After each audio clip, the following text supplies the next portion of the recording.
Hey all, Jason Levon, priest at St. Luke's Episcopal Church in Milwaukee, Wisconsin. Welcome to another Pause and Pray.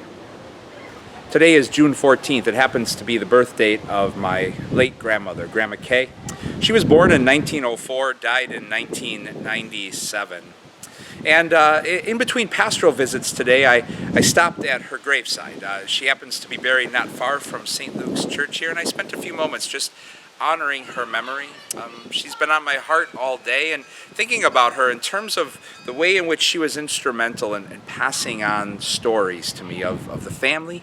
She was the matriarch of the family and would tell me stories about relatives that I never got to meet when I was younger. And in her own way, she was tough. She wasn't the warmest, most affectionate person in the world, but she loved in her own way, and in her own way she was instrumental in passing on stories of the faith to me.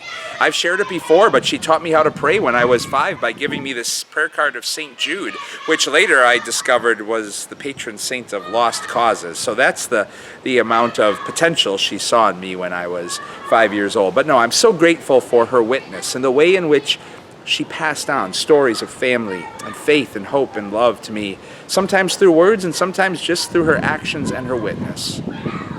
In today's daily office, we are invited to pray Psalm 78. And in that psalm, the psalmist sings of the gift of being able to pass on stories of faith and community and connection to future generations. It's a core invitation and call to us in our lives of faith, according to the psalmist in Psalm 78. And along those lines, then, we're invited today to pause and pray and reflect on those holy gifts in our life, those people who are instruments of passing on the stories of family and connection and community and faith to us.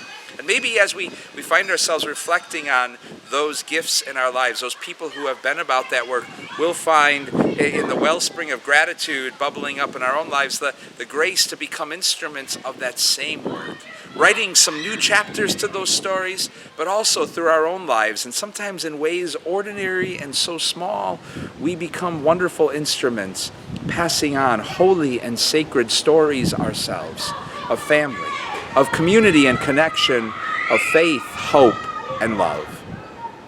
God's peace and blessings to you all.